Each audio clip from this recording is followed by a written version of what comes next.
कानून का अपना महत्व होता है, लेकिन भारत में कुछ अजीबो गरीब कानून भी हैं जिन्हें देखकर आप रह जाएंगे हैरान। वेश्यावृत्ति अगर कोई निजी व्यापार की तरह करता है तो ये अपराध नहीं है, लेकिन सार्वजनिक जगह पर करोगे तो ये अपराध की श्रेणी में आता है। शराब पीना भारत में कोई आपराधिक श्रेणी में नहीं आता, या यूं कह लीजिए कि शराब पीने के भारत में कोई नियम नहीं है। अलग अलग राज्यों में अलग अलग नियम अपने अपने हिसाब से बना रखे हैं। जैसे दिल्ली में शराब पीने के लिए आपका 25 साल का होना जरूरी है। गुजरात में शराब पर बैन लगा रखा है। महाराष्ट्र में अगर आप 21 साल के हो तो आप सिर्फ बियर या फिर वाइन पी सकते हो।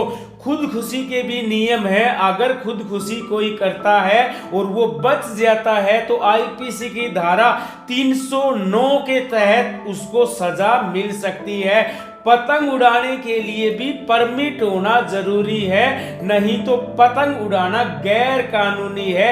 एयरक्राफ्ट कानून 1934 ये बोलता है कि भारत में पतंग उड़ाने के लिए पुलिस की परमिशन होना जरूरी है, नहीं तो 2 साल तक की सजा हो सकती है और 10 लाख रुपए तक जुर्माना लग सकता है।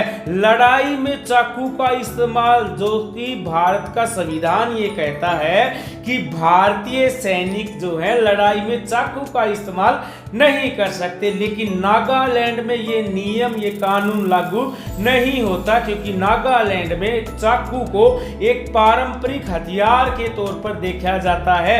केरल में तीसरे बच्चे पर जुर्माना लगता है।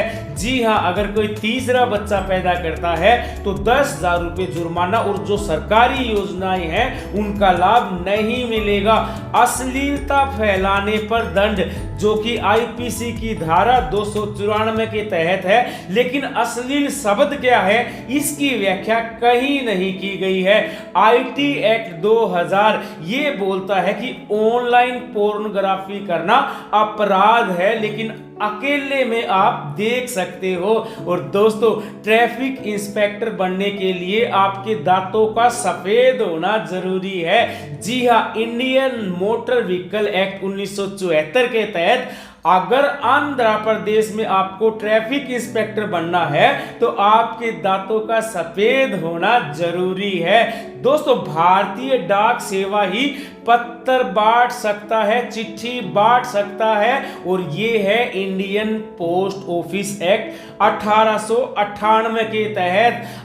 कुरियर कंपनियां जो है वो पत्रों को चिट्ठी या पत्र नहीं कहती हैं, वो डॉक्यूमेंट या दस्तावेज जो है वो कुरियर कंपनी आगे बांटती है।